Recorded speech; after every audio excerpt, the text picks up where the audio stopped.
Good evening student. आज हम लोग क्लास 11 का नेक्स्ट टॉपिक लेके आए हैं। वेरी मोस्ट इम्पोर्टेंट थ्योरम होगी, जिसे बोलते हैं बर्नौलीज थ्योरम। आज हम लोग बर्नौलीज थ्योरम डिस्कस करेंगे, ठीक है ना, और इनके एप्लीकेशंस भी समझेंगे, कहाँ इनका यूज है, ये सारी चीजें हम लोग समझेंगे आज, और बर्नौलीज थ्योरम को प्रूव भी करेंगे। इम्पोर्टेंट है, पेपर में आता है हमेशा। कंटिन्यूटी इक्वेशन और बर्नौली इक्वेशन, दो में से कोई एक आना निश्चित है, इसलिए दोनों को अच्छे से पढ़िए, ठीक है ना। तो आइए सबसे पहले हेडिंग लगाते हैं और फिर इनका स्टेटमेंट लिखेंगे। क्लियर है? क्या हेडिंग है हमारी?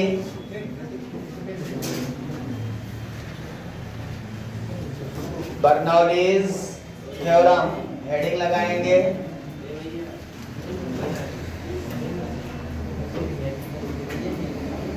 Bernoulli's theorem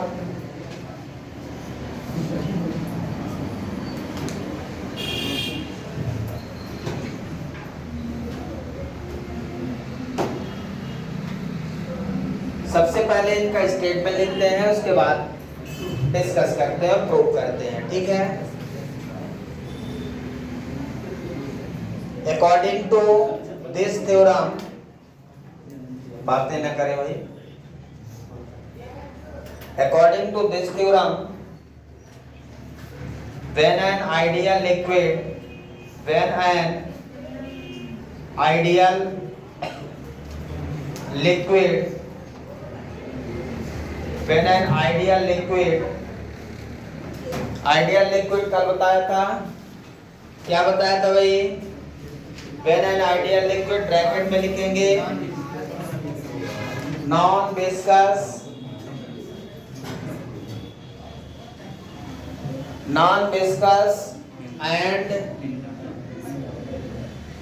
incompressible, bracket close, when an ideal liquid, ideal liquid मतलब non-viscous and incompressible, ठीक है ना, incompressible, flows through a streamline tube,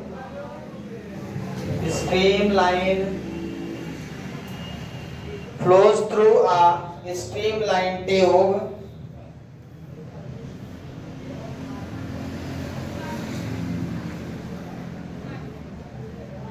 लिख लिया।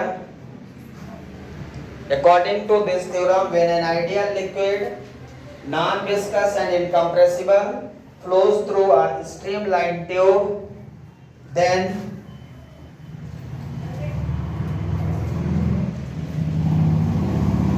the total energy, then at any point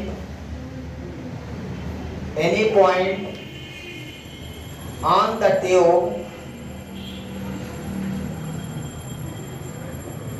the total energy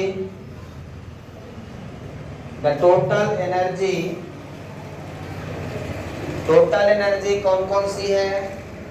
kinetic energy plus potential energy plus pressure energy,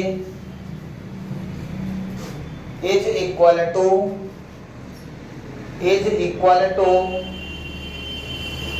constant, is equal to constant.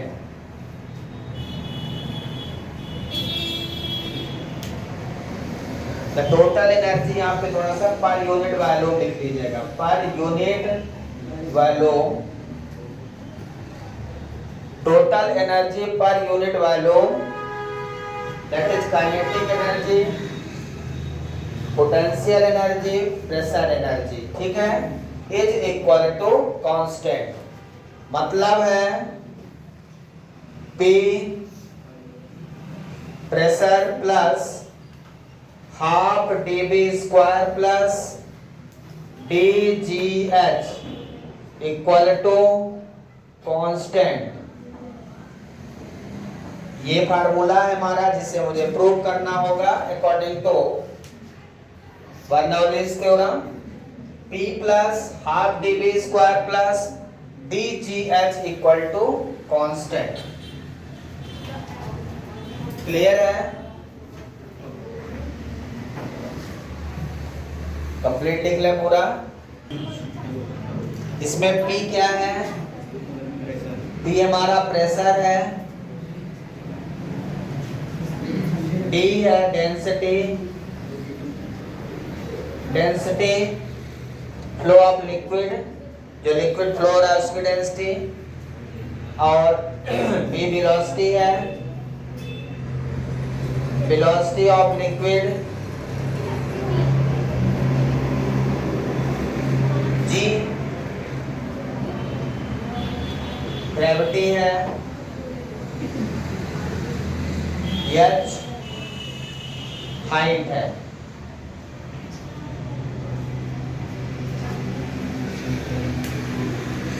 ठीक है, अब इसको हम प्रूव करने जा रहे हैं। स्टेटमेंट पूरा लिख लिया आपने, अब इसे क्या करेंगे? प्रूव करेंगे। तो स्टेटमेंट एक बार और देख लें। तो बर्नौलीज थ्योरम को हम प्रूव करेंगे। देखिए, सबसे पहले एक स्ट्रीमलाइन ट्यूब मुझे कंसीडर करना पड़ेगा, जैसे कल कंसीडर किया था ना कंटिन्यूटी इक्वेशन में। तो सबसे पहले हम वही लिखेंगे, consider a streamline tube, consider a streamline tube of area A1 and A2।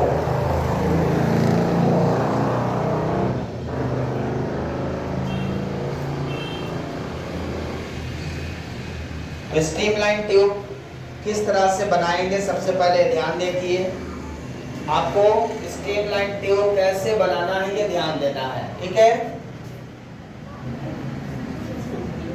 इधर हाइट पे लेंगे थोड़ा सा, लिक्विड को यहां से फ्लो करवाएंगे, इस तरह से आपका लिक्विड फ्लो होगा।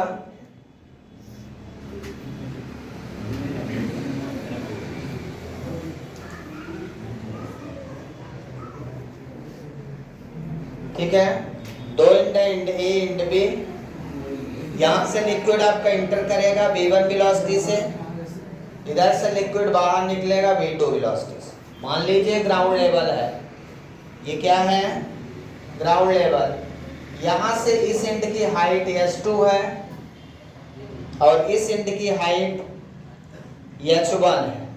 दोनों एंड की हाइट पर भी निर्भर करेगा लिक्विड का फ्लो। ठीक है, तो एंड ए एंड बी, इधर का एरिया A1 है, इधर का एरिया A2 है, लिक्विड की वेलोसिटी V1 है, V2 है, प्रेशर इधर का P1 है, इधर का P2 है। क्लियर है? डायग्राम बना ले सबसे पहले। ये है आपकी स्ट्रीमलाइन ट्यूब, जो इमेजिनरी ट्यूब है। अब देखिए, इसमें सबसे पहले इस डायग्राम को देखते हैं। लिक्विड यहां से आप क्या करोगे? इंटर करोगे। स्ट्रीमलाइन ट्यूब में लिक्विड यहां से इंटर होगा और यहां से लीव करेगा। ठीक है, तो जितना भी लिक्विड इंटर करोगे उसके लिए आपको अमाउंट ऑफ वर्क डन करना पड़ेगा। इस ट्यूब से लिक्विड को फ्लो करने के लिए इसके अंदर आपको कार्य करना पड़ेगा। बिना वर्क किए एक भी लिक्विड इसके अंदर नहीं जाएगा। वो लिक्विड के लिए चाहे मशीन से आप वर्क करिए, ठीक है ना, पाइप से फ्लो करवाने के लिए, या अपने हैंड का यूज करिए, या बाल्टी से फ्लो करिए, कैसे भी आप कर सकते हैं। लेकिन उसके लिए कुल मिला के आपको वर्क करना पड़ेगा। एक एंड से दूसरे एंड में लिक्विड अपने से नहीं फ्लो हो जाएगा, क्योंकि यहाँ हाइट है। जैसे आपको पानी नीचे से बोर से टंकी में पहुंचाना है, यही इसका एप्लीकेशन है। तो कैसे करेंगे? आपको मोटर को चलाना पड़ेगा। तो मोटर क्या करेगी? वर्क करेगी। तो जब वर्क करेगी तो प्रेशर के थ्रू पानी पाइप से ऊपर टंकी में जाएगा। वही चीज यहाँ पे है। तो हमें सबसे पहले क्या कम करना पड़ेगा? Total work done on the liquid निकालना पड़ेगा। पहला मुझे निकालना है total work done on the liquid. सही है। सबसे पहले मुझे क्या करना है, total work done on the liquid करना है। टोटल वर्क डन क्या होगा, अब work done at end A, तो वर्क के लिए क्या जरूरत पड़ेगी, work equal to force into displacement. तो फोर्स क्या होगा इस इंड का, ठीक है ना, force pressure into area. Force क्या होता है, प्रेशर इनटू एरिया। तो फोर्स मिल जाएगा तो वर्क डन मिल जाएगा। तो आइए सबसे पहले फोर्स निकालें, उसके बाद वर्क निकाल लेंगे। क्लियर है। तो force at end A equal to P1 A1। Pressure into area क्या हो जाएगा, pressure equal to force upon area.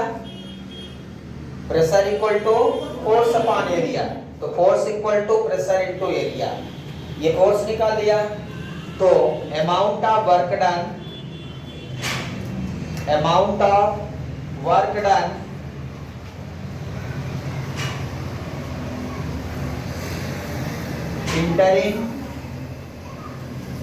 entering the liquid, entering the liquid at end A in 1 second।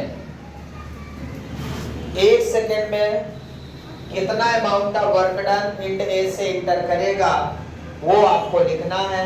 W1 equal to force, force कितना है P1 A1, force P1 A1, displacement force into displacement, displacement इसकी velocity होगी 1 second में, तो P1 A1 B1, ठीक है ना। 1 second में डिस्प्लेसमेंट कितना हो जाएगी B1, ठीक है। तो W1 equal to P1 A1 B1। इसी तरह से यहां से लीड करेगा तो अमाउंट ऑफ वर्क डन कितना होगा, अमाउंट ऑफ वर्क डन, बोलिए, leaving the liquid from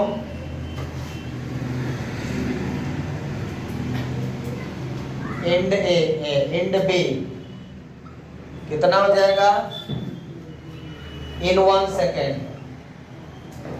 तो W इक्वल टू लिख देंगे सीधा P2 A2, ये फोर्स हो जाएगा, V2 डिस्प्लेसमेंट हो जाएगा। यहां तक क्लियर है।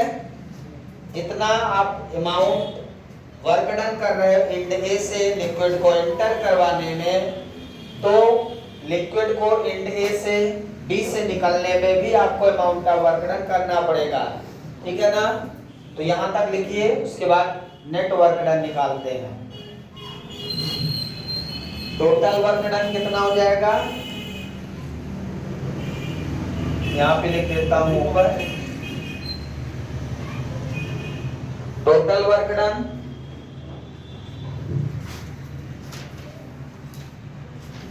Total amount of work done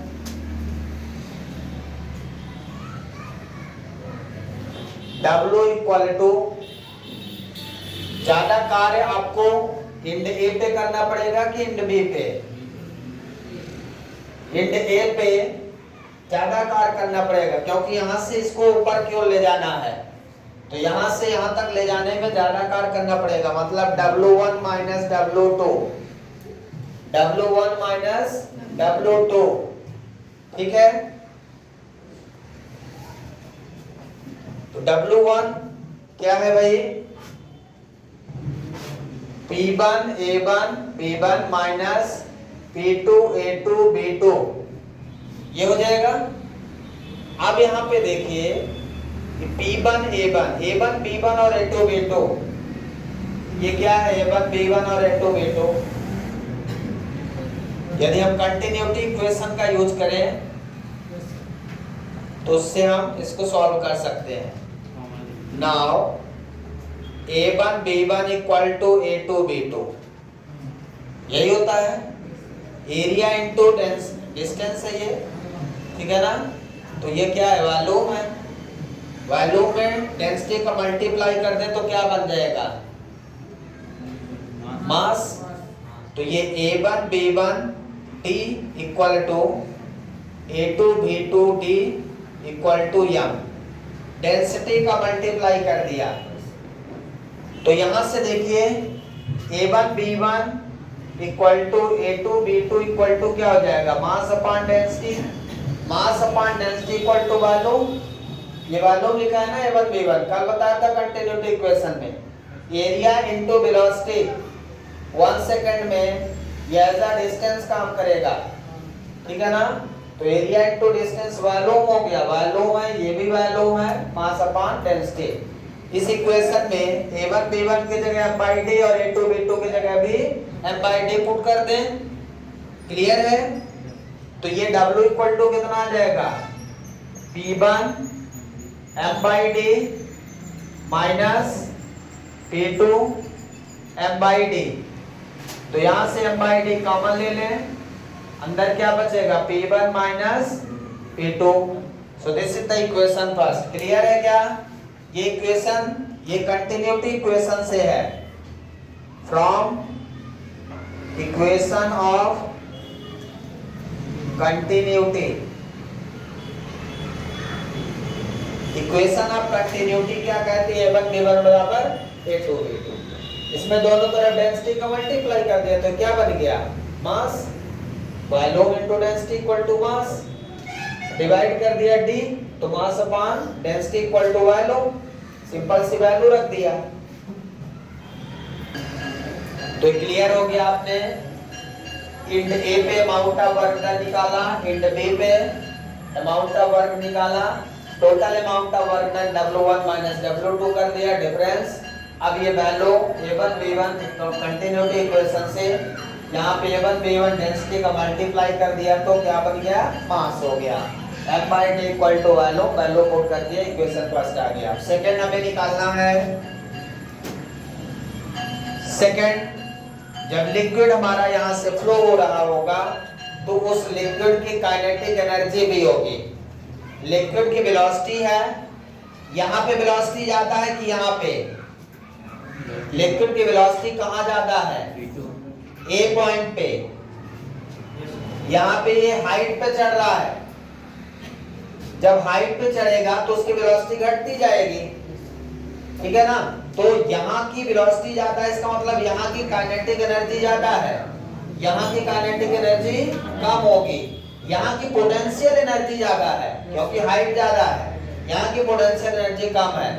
तो जहाँ काइनेटिक एनर्जी ज्यादा है वहाँ पोटेंशियल एनर्जी कम होगी, ठीक है ना। Kinetic energy increases, potential energy decreases, that is the law of conservation of energy. एक बढ़ेगा तो दूसरा घटेगा क्योंकि एनर्जी हमेशा कंजर्व रहती है। तो सेकंड नंबर हम निकालेंगे kinetic, gain in kinetic energy निकालो, गेन इन काइनेटिक एनर्जी। तो kinetic energy at end A, end A पे काइनेटिक एनर्जी कितनी है भैया बोलो। काइनेटिक एनर्जी इंड ए को K1 लिख लेंगे, फार्मूला क्या था काइनेटिक एनर्जी का, हाफ m। इधर का मास कितना है, m ही रहेगा, मास तो सेम रहता है ना, m/v1 स्क्वायर। मास दोनों इंड पे, लिक्विड का मास यहाँ जितना है उतना यहाँ रहेगा, मास में कोई चेंज नहीं होगा। Similarly kinetic energy at end B बोलिए, जल्दी बोलिए, हाफ m/v2 स्क्वायर। अब बोलिए गेन इन काइनेटिक एनर्जी कितना होगा, गेन इन काइनेटिक एनर्जी बोलो, टोटल काइनेटिक एनर्जी कितनी होगी, K2 माइनस K1 की K1 माइनस K2, कहाँ जाता है, K1 है तो K1 minus K2, K1 minus K2 जो ज्यादा है उसको कम वाले से माइनस कर दो। अब वैल्यू रख दो, हाफ एम कॉमन ले लेंगे, half M B1 square minus half M B2 square. क्या कॉमन ले लें दोनों से? Half M. क्या बचेगा? B1 square minus B2 square. Equation number second आ गया। क्लियर है सभी को? K1 माइनस K2 कर दिया हमने। क्यों किया समझ में आया सभी को? क्योंकि इंड ए पे जो काइनेटिक एनर्जी है लिक्विड की वो ज्यादा है, क्योंकि वेलोसिटी ज्यादा है। इंड बी पे काइनेटिक एनर्जी कम है, क्योंकि लिक्विड की वेलोसिटी डिक्रीज हो गई है। ठीक है ना?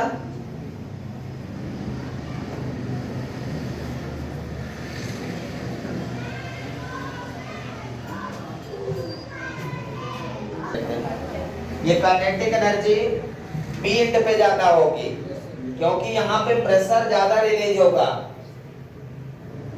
नोजल पतला हो गया भाई, तो लिक्विड की वेलोसिटी ज्यादा होगी। ये थोड़ा सा इसको चेंज कर लें, उल्टा हो गया है। K2 माइनस K1 रिवर्स कर लेंगे, कोई दिक्कत नहीं है कि पॉइंट चेंज करना है आपको। B2 माइनस B1 का होल स्क्वायर। ठीक है? यहां से जो लिक्विड जाएगा यहां वेलोसिटी ज्यादा होगी, क्योंकि प्रेशर ज्यादा रिलीज हो जाएगा। ठीक है ना? यदि यहाँ पे एरिया ज्यादा है, यहाँ एरिया कम है, कम एरिया के कारण प्रेशर ज्यादा रिलीज होगा, इसलिए यहाँ की वेलोसिटी ज्यादा हो जाएगी। क्लियर है? तो काइनेटिक एनर्जी आ गया। इसके बाद हम थर्ड निकालते हैं, gain in potential energy. Kinetic energy आ गई, तो gain in potential energy. Potential energy at end A कितना होगा? पोटेंशियल एनर्जी का फार्मूला किसी को याद है? mg। तो m उतने है, g उतने है, h अलग है। h क्या है? h1। इस इंड पे हाइट क्या है? h1। ठीक है? तो mg h1 हो जाएगा। क्लियर है? फिर दूसरे इंड पे पोटेंशियल एनर्जी एट इंड पे P2 इक्वल टू कितना हो जाएगा? mg h2। तो गेन इन पोटेंशियल एनर्जी कितनी हो जाएगी भाई? गेन इन पोटेंशियल एनर्जी कितनी हो जाएगी? P2 माइनस P1 की P1 minus P2।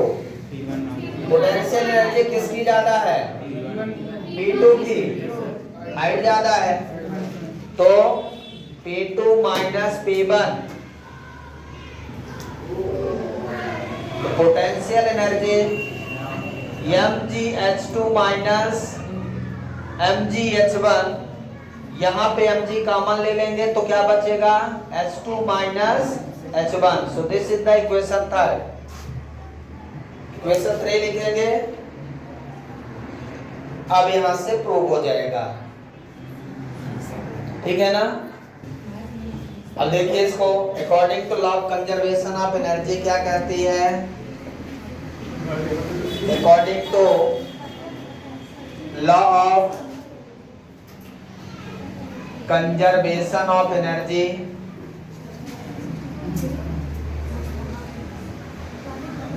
Total amount of work done, total amount of work done क्या हो जाएगा? इक्वल टू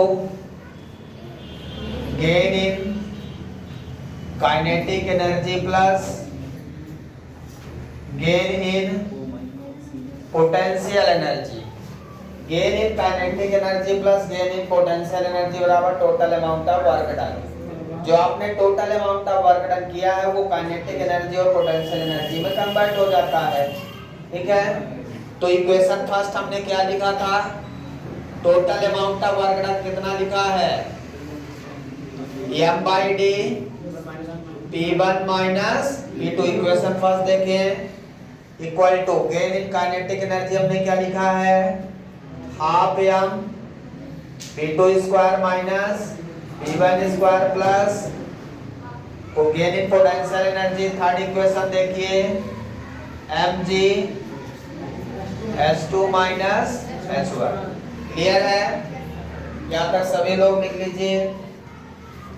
डायग्राम का काम खत्म।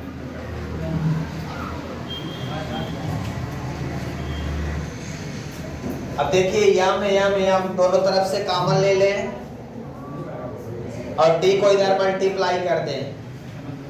P1 माइनस P2, इधर भी यम कॉमन ले लें, ये d इधर मल्टीप्लाई हो जाएगा तो d by 2, P2 square minus B1 square plus g into G D इसमें भी मल्टीप्लाई कर दो, H2 माइनस H1। देखिए ये यम कॉमन ले लिया और इधर वाला जो d है इस d को इधर ट्रांसफर कर दिया, ये दोनों टर्म में d मल्टीप्लाई हो गया, यहाँ भी। ठीक है, यम से यम कैंसिल हो जाएगा, ये बनेगा P1 minus P2 equal to, इसको ओपन कर लो, half d P2 square minus half d P1 square, इसको अंदर गुणा कर लिया दोनों टर्म में, d बाई 2 को इसमें और इसमें गुणा कर दिया, प्लस इसको भी दोनों में गुणा कर दें, g d H2 minus g d H1। ठीक है, ये डी सर आ गया, g d H2 minus g d H1। अब 1 वाले टर्म को एक तरफ कर ले, 2 वाले को एक तरफ कर दे, तो P1 इधर आई है। ठीक है, हाफ डी B1 स्क्वायर को इधर लाओ तो plus half D B1 square plus dg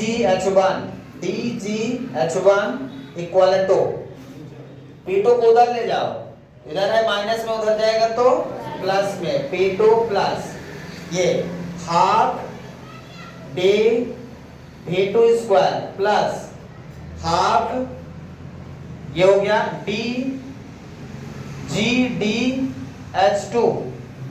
clear है? 1 वाले टर्म को एक तरफ, सेकेंड वाले टर्म को दूसरे तरफ, कंटिन्यूटी इक्वेशन बन गया। देखिए A1 B1 बराबर A2 B2, 1 वाले टर्म एक तरफ, 2 वाले एक तरफ का मतलब क्या है, इक्वल टू कांस्टेंट हो जाएगा, मतलब मैं इसको लिखूंगा P plus half DB square plus DGH equal to क्या, कांस्टेंट। यही प्रूव करना था। So this is the Bernoulli equation, ये है Bernoulli equation, hence proved it. Thank you, have a nice day.